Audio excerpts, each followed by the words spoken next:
Hello everyone, welcome back to my YouTube channel Sandy Bablu official. నేను మీ సంధ్య. అందరికీ good evening. ఈ రోజు నేను నాటు దోసకాయ మటన్ కర్రీ చేద్దాం అనుకుంటున్నాను అనమాట.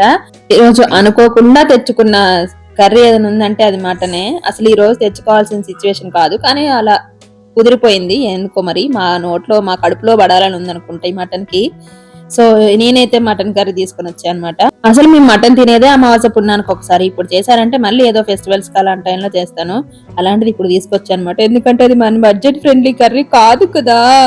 నార్మల్ గా అయితే ఈ ఆయిల్ లో వేసిన తర్వాత విజిల్ పెట్టేస్తాను నేను. కంపల్సరీ కుక్కర్ లో విజిల్ పెట్టేసి ఉడుకుతుంది కదా, ఉడికిన తర్వాతనే నేను కర్రీ చేయడానికి ప్రిఫరెన్స్ ఇస్తాను అనమాట.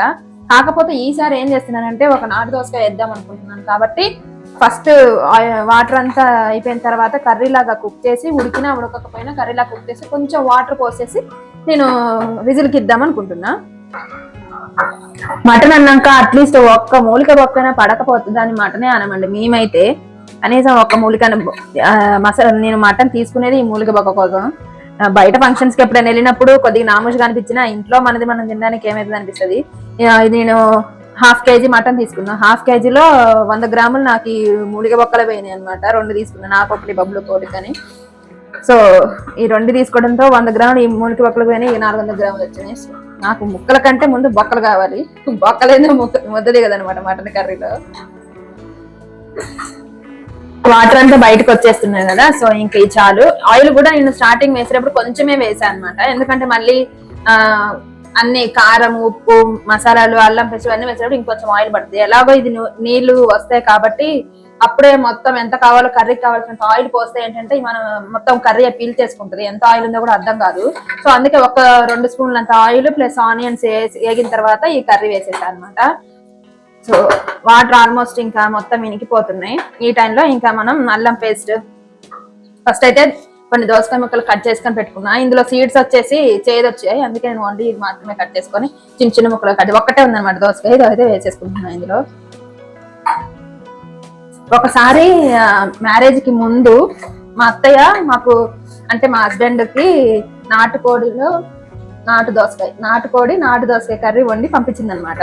అప్పుడు మేము రిలేషన్షిప్ లో ఉండే వాళ్ళం కాబట్టి ఇంకా మేము ఇద్దరం షేర్ చేసుకొని కర్రీ తిన్నాం. అసలు నేను నాటుకోడి అంటే దాని జోలికి వెళ్ళను అనమాట. ఎందుకు అనంటే నాటుకోడి కానీ లేకపోతే జుట్టు కోడి కానీ ఇవేంటంటే బోన్సే ఎక్కువ ఉంటాయి. స్కిన్ లెస్ ఫ్లెష్ ఉంటుంది కదా, అది తక్కువ ఉంటుంది. స్కిన్ ఎక్కువ ఉంటుంది, బోన్స్ ఎక్కువ ఉంటాయి. నేను స్కిన్ తినను, మరి ఎక్కువ బోన్స్ ఉన్నా కూడా అంతగా నచ్చదు నాకు. కొంచెం ఫ్లెష్ అనేది ఉండాలి, కొంచెం స్కిన్ లేని మాంసం ఉంటుంది కదా, అది ఉండాలన్నమాట. సో ఆ 2 ఉంటాయని చెప్పేసి నేను నాటుకోడి జోలికి జుట్టుకోడి జోలికి అస్సలు వెళ్ళను. అలాంటిది ఒకసారి మా అత్తయ్య నాటు దోసకాయ కర్రీ చేసి పంపించింది అనమాట. సో అసలు ఆ కర్రీ తినడంతో నాకు మస్తు ఫేవరెట్ అయిపోయింది. అసలు ఇప్పటికీ అది గుర్తొచ్చినా కూడా 1.5 year దాటిపోయింది అనుకుంటా మాక్సిమం. ఇప్పటికీ గుర్తొచ్చినా కూడా నోట్లో నీళ్లు ఊరుతాయి నాకు ఆ నాటు దోసకాయ కర్రీ. అసలు తర్వాత ఇంకా మా హస్బెండ్ ఇంకా అసలు నువ్వు నాటు దోసకాయ ఎందుకు వండాలి, మటన్ లో కూడా వేస్తారు, నువ్వు ఎందుకు అన్నాడు అనమాట. చాలా సార్లు అనుకున్నాను నేను ఒకవేళ కుదరకపోతే తెచ్చిన మటన్ కర్రీ అంతా వేస్ట్ అయిపోతుంది. అసలే తెచ్చుకునేదే మటన్ అప్పుడప్పుడు, ఇంత కాస్ట్ ఉంటుంది కదా, అనవసరంగా రాని వంటలని ట్రై చేసి మటన్ కర్రీని వేస్ట్ చేయడం ఎందుకు అనిపిస్తుంది. ఇప్పుడు ఎలాగో తెచ్చింది ½ కేజీనే కాబట్టి ఎలాగో ఉన్నది కూడా ఒక దోసకాయే, అందుకే ఇంకా ట్రై చేద్దామని ఫిక్స్ అయినా. ఇప్పుడు చూడండి ఇందులో ఆయిల్ తక్కువ వేసాను కదా, ఇప్పుడు మనం అల్లం పేస్ట్ వేయడంతో ఏం చేసినా కూడా ఇప్పుడు అంతా అడుగంటుతుంది, ఇంకా దోసకాయ ముక్కలు అడుగంటిపోతుంది. సో ఇప్పుడు మనం ఎంత ఆయిల్ కావాలో కర్రీకి తగ్గ ఆయిల్ మనం ఇప్పుడు పోసుకోవాలన్నమాట. సో నేనైతే కొంచెం అయితే ఆయిల్ పోస్తున్నా. ఇందాక కొంచెమే పోసా, కొంచెం నాన్ వెజ్ కంటే కొంచెం ఎక్కువ ఉంటేనే బాగుంటుంది ఆయిల్ కూడా. మరీ తక్కువ ఉన్నా కూడా అంతగా టేస్ట్ అనిపించదు.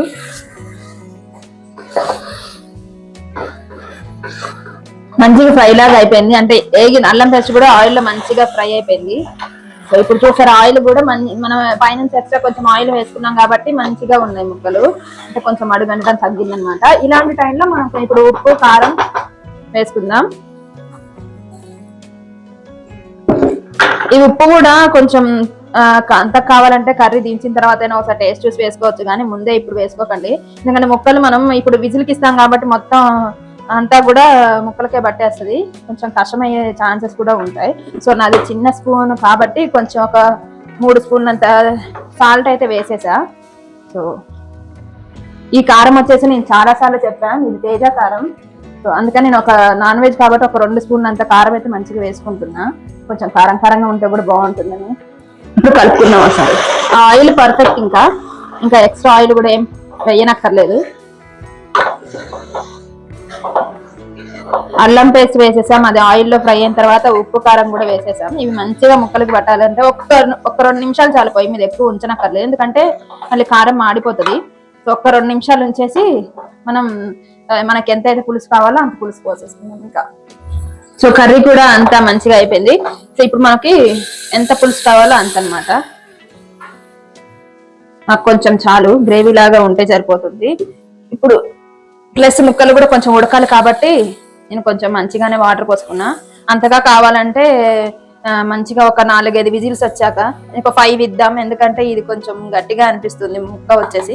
ఒక 5 విజిల్స్ ఇచ్చేసి తర్వాత కావాలి పులుసు ఎక్కువ ఉంది అనిపిస్తే మళ్ళీ ఒక 2 నిమిషాలు పొయ్యి మీద పెట్టేస్తే మంచిగా అయిపోతుంది అనమాట. సో ఇది ఇప్పుడు దీనికి గుర్తుపెట్టుకోండి, మనం మూత పెట్టేటప్పుడు కొంచెం పొయ్యిని సిమ్ లో పెడితే ఏంటంటే మనం ఇది క్యాప్ పెట్టేటప్పుడు ప్రెజర్ అనేది రాకుండా ఉంటుంది. మళ్ళీ ప్రెజర్ వస్తే ఏంటంటే ఇది సెట్ అవ్వదు. సో ఇప్పుడు సిమ్ లో పెట్టేసిన తర్వాత కొంచెం విజిల్ పైకంటే అప్పుడు మూత కొంచెం సెట్ అవుతుంది, లేదంటే ఆ ప్రెజర్ మూత పెట్టగానే గాలి రావడంతో ఏంటంటే అసలు పట్టదు అనమాట. సో కొంచెం బ్రెయిన్ యూస్ చేస్తే అంతా సెట్ అవుతుంది. ఇప్పుడు పొయ్యి కొంచెం మీడియంలో పెట్టేస్తున్నా. ఈ మీడియంలోనే మనకి ఒక 5 విజిల్స్ వచ్చేస్తే ఏంటంటే ముక్క ఇంకా దూదిలాగా ఉడికిపోతుంది. మీకు తర్వాత చూపిస్తాను, ఒకసారి చూద్దాం. 5 విజిల్స్ అయితే అయిపోయినాయి, కొంచెం లాస్ట్ లో కొంచెం ఉంది, దాన్ని తీసేస్తున్నా.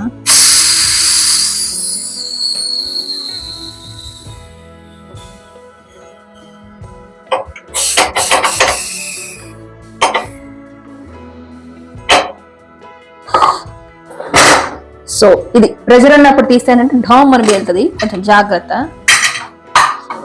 కర్రీ కనిపిస్తుందా? ఇప్పుడు ఏంటంటే మనకి ఇంత సూప్ వద్దు, సో మనం కొంచెం ఒక 2 నిమిషాలు పొయ్యి మీద అట్లా పెట్టేద్దాం. కొంచెం ఉప్పు తక్కువ ఉంది, సో ఇప్పుడు మనం ఉప్పు చూసుకొని పులుసుకు దగ్గర సరిపడా ఉందా లేదా చూసుకొని ఇప్పుడు వేసుకోవచ్చు. సో అందుకే స్టార్టింగ్ లో కొంచెం తక్కువ వేసుకుంటే సరిపోతుందని చెప్పాను, కొంచెమే అనమాట. సో ఇంకా మనం ఇంట్లో తయారు చేసుకున్న గరం మసాలా ఉంది కదా, అది కూడా వేసేస్తున్నా, ఒక స్పూన్ అంతా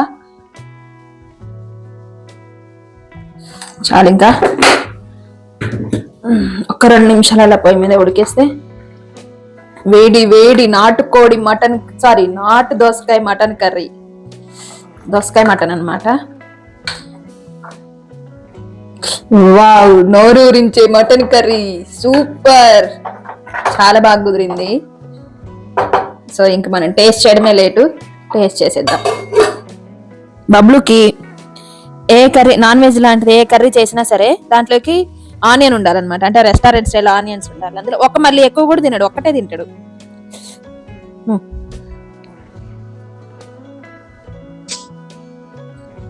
first I will keep you and then you tell me the taste how it is. Okay okay. Bablu మింగుతాడని చెప్పాగా, నవలడాలు ఉండవు అనమాట, మింగడమే. ఎలా మింగాడు చూడండి. ఎందుకు చిన్నప్పటి నుంచి అంటే మనకి అన్నప్రాసన చేయించిన దగ్గర నుంచి వాడికి అన్నం అంటే మింగడం అనమే అనమాట. అదొక్కటి ఎందుకు, మళ్ళీ దోశ తింటాడు, క్రంచీస్ ఏమైనా తింటాడు, ఓన్లీ అన్నం మాత్రం మింగుతాడు. Why are say the reason, you say. I don't know reason. Then why can't you chew? Once you can try to chew kada.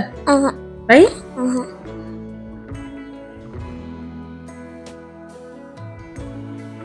Your favorite. When it is cool you eat, okay? Okay, curry మాత్రం అవసరం ఉంది. ఇప్పుడు నేను తింటా, ఒక piece అయితే పెట్టేసుకొని.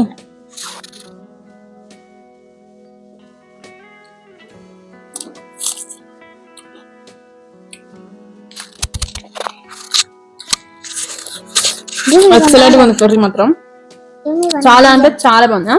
Give me one onion. Onion you want?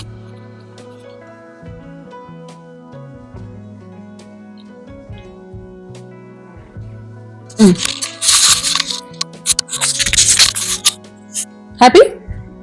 Okay friends, చాలా బాగుంది. మీరు కూడా ట్రై చేయండి, తప్పకుండా వీడియోకి లైక్ చేయండి, సబ్స్క్రైబ్ చేసుకోండి. Thank you for watching, and మళ్ళీ నెక్స్ట్ వీడియోతో మళ్ళీ ముందుకు వస్తాను. Bye bye, good night.